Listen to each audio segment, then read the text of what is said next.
Hello, everyone out there. Welcome. It is January 2023. We're in a new month, a new year, a new week, a new everything. Now is the time to start over fresh, as a lot of people like to do, build off the momentum that started from the end of last year. So, this is December's market stats. We'll talk a little bit about what happened as a whole in the market, but this is December's market stats for the Northeast area. So, let's see where things ended up at for 2023.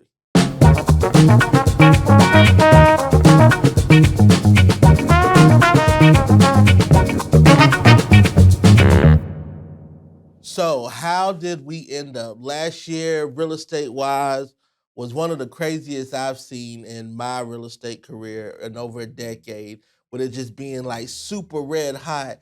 And then it seemed like in a matter of a week or two, it just came screeching to a halt. Interest rates raised, kids got back in school, football season started, daylight savings time, all those things affect the market, affect the buyers desire to buy, ability to buy, and all that's reflected in the market. So now we're just going to continue like we do each month, talking about December market stats and what's going on in Northeast. Please remember, it is single family residential homes, no patio homes, no townhomes, anything like that. And this is only Northeast, so this is zip code 29229, 29223, 29016, which is Blythewood, and then the Richland County portion of Elgin, which is 29045. So before we dive in, please like and subscribe so that way you get all of our real estate content that we put on. We got homes of the day, we got our video tours, we got Time to Talk Tuesday, market stats, and so much more. So just stay locked into this channel so you get everything you need to know about Columbia and the greater Midlands of South Carolina. But when we look at what's going on in the Northeast area, like we mentioned, we knew that sales were going to be down. We're down 30% from what we did last year. You know, we're in a completely different market than what we was in last year, and the data is going to continue to show this. Of course, interest rates are a lot higher than what they were last year. Um, we still have an inventory shortage, but it's not quite as drastic as it was last year. So last year we closed out the month of December at 338 transactions. This year we did 235. But the good thing is, home prices are still up 16% from where they were last year. Now, as we see, and we'll go over, we see that balancing out now that we're getting into a more balanced market. But the average home price was 283,753 December of last year. We just closed out. The average home price was 329, 331. That's 16% gain in a year, which is pretty fantastic. And then we're up inventory. Currently available properties that we have, we're up 671 when we had 603 last year. So not only did we have less last year, but then the buyer demand was a lot, much higher. So obviously, if you follow, then the two stats that I really, two of the main stats that I really like to talk about are the days on the market, because that tells us how quick buyers are selling properties, how long sellers can plan if they're not in the property, the carrying costs that they have when trying to sell a property if they've already moved and the property is vacate, how many months of mortgages will they have to pay, et cetera, et cetera. As well as the list to sell price ratio, which tells are the sellers getting the price that they listed it for. Now, of course, some of that has to do with new construction sales and things of that nature, but this gives us a really good idea. Remember, all this is just based on Northeast, but things are specific to your house. So if you have a question about your house, your neighborhood, then of course we can get the data for that specifically. Because as we see, price range also has a variation on what the data is doing. So for December, average days on the market is, drum roll please, 46 days on the market. Now you got to think of when we were November, we were at 45 days. So 46 days, we're talking about a month and a half. Before the pandemic, if you asked the seller, hey, I'll have your home sold in 2 months, 9 times out of 10, they would have took it. You know, that is still a really short days on the market. Now, the shortest like January when we had 26 days on the market, but 46 days is still a month and a half that properties are average on the market. So things are sitting a little bit longer. Obviously, the interest rates, the time of year, all those things had an effect on that. Also, looking at what is the list price to sell price ratio. So for December, it was 98.69%. So sellers are getting 98.69% of their list price. So pretty good. So if I told a seller, once again, before COVID, I can sell your house in less than 2 months and I'll get you 98.69% of whatever we list it for. Well, not whatever, it still has to be market value. But I can get you 98.69% of the list price. Then they would jump at that. Now that's considered a down market. One that shows you the power of perspective. So the market that we're coming out of, now the perspective for buyers and sellers has to be adjusted. Homes aren't going to be sold necessarily in a weekend. They still can, but maybe it takes a little bit longer. Obviously, as we see with the days on the market. And we're not getting over list price. In January, we were getting 100.44%. So we were getting over list price. That was on average.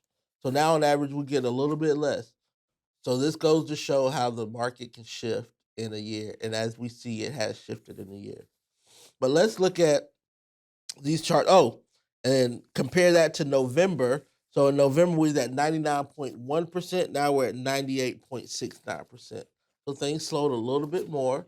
And we're probably going to see that in January's market stats too, probably up until we get to about March or April when we get back into the spring, the selling season, when things pick up.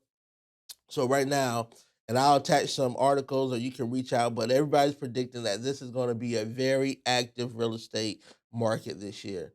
Buyers are going to be able to get concessions, whether it's to mitigate closing costs, whether it's to buy down the rate or what have you. But buyers are going to be able to get concessions from sellers, and the sellers are still going to be able to sell their home for a reasonable price and a reasonable time frame. So we're not in a perfect balanced market yet, but we certainly see that we're headed there in most markets that we're in now with inventory rising, or with inventory was on the rise. But speaking of inventory, let's look at our first chart, which is our new listings and new sales chart. I'm sorry, our inventory and sales chart. So this is showing us the active listings, how many we have versus the ones that are sold. So as we can see earlier in the year, we were selling more than what we were getting in. And then midsummer, once interest rates, when everything kind of came, then of course the sales did not keep up with the new inventory that was coming in, what was active. And so right now, I'm not sure why. It looks like December is missing some transactions by looking at how low that bar is. But that bar should be, let's see, December we had 200 and how many sales did we have? Let me tell you. We had 235. So that should be a little bit higher. But nonetheless, we see that the sales are not matching up with the active inventory that we have right now. So that's the active inventory. But what I like to show you now in the next chart, which is new listings and sales. So what this does is new inventory coming on the market versus what sells. So this isn't factoring what's on the market that didn't sell. This is only factoring new inventory coming on the market versus what sold on the market. So when you look at this, because people have stopped putting their home on the market now, we're still having sales. So inventory is still an issue because if you notice in December, we had more sales than we had new inventory come on the market. So therefore, inventory went down some for the month of December. Still higher than we've been having throughout the year, but still down some for the month of December, which you also see that in our next to last graph, which is the absorption rate. So absorption rate is how long it would take to sell properties, all the properties on the market. Once again, a balanced market would be, about 6 months worth of inventory.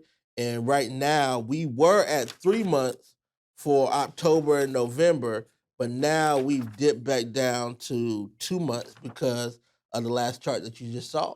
We're still having sales happen, but we don't have inventory replacing those sales that's happening. So the overall inventory in our market is diminishing, which is going to what? That's going to stabilize pricing. And then our last one, of course, is the average days on the market with active versus closed. And when you see that, the green line is the active days on the market. And then, of course, the closed, which is where I think buyers and sellers want to be because that means the transaction actually happened. That's significantly lower. And no doubt that's probably tied to price. We still have some people, some professionals, even in our market, that has not caught up with the new market. So when you look at price per square footage and things of this nature, you can't price things the way you priced them in July, even though you may be having comps from July because that was 6 months ago.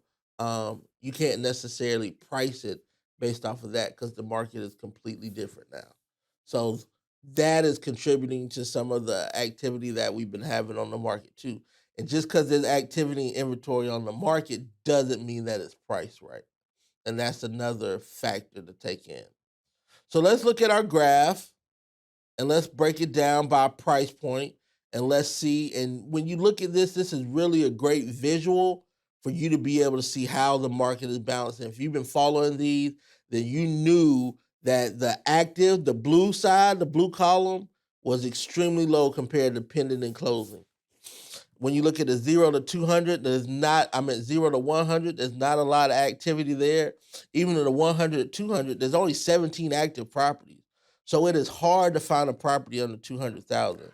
So some of my first time home buyers, we've had to have this conversation. You got to be prepared to spend $200,000 now to get, for most people, to get a house that you want. Because as of right now, there's only 17 on the market with 23 closed, 34 pending. And some of those are going to be investment properties because you got to think this is everything from 100 to 200,000. Some of those are not going to have the space. Some of those are not going to be in the area that you want. So if you're looking at something for you and your family to reside in, the typical 3-bedroom, 2-bath home, you got to be prepared to spend, if not 200, if not more than 200, at least 200 to probably get what you want. But when you look at the contrast between that 200, 300 price point, that price point is booming. That and obviously our 300 to 400 are our most active price point. And that makes sense because our average home price is what? $329. And it was $284. So throughout this year, we've seen it go up. So most of the homes in our market are going to fall between 200 and 400,000. That's where the majority of our market is going to fall, which is why you see that market being so robust with so much activity. And then, of course, once you get over 400,000, then you see how much more activity you have in terms of available. 47 available, 25 closed out, 26 pending. And then once you get over 500,000, you see you got 21 closed, 24 active with 34 pending. So I know this is a lot of information, but I want to always be giving you the data that you need to know what's going on, or at least to have an idea, to have a conversation. If you want more information on your specific property, have you lost value in the past 6 months? Have you gained value? Where do you stand at? Maybe looking to do a refi or a HELOC loan. Well, not a refi because you don't want to refi with the interest rates right now, but a HELOC loan. Maybe you're looking to do something like that. So it's important that you know, and regardless of whether you want to buy or sell right now, most people's home is their largest asset. And just like a stock market, you want to know what that's doing. So there's factors that affect your home value that you need to be monitoring. So if you want a no obligation, free consultation, give us a call. If you're moving out of state, if you know somebody moving in state, if you know somebody moving out of state, give us a call. Here at TNG, we love to be able to help you sit down. I promise if you give us a call, we will make time to see what needs you have and how we could be of assistance to you. So once again, my name is Antonio Newton with TNG, and thank you so much for watching December Northeast Market Stats 2023.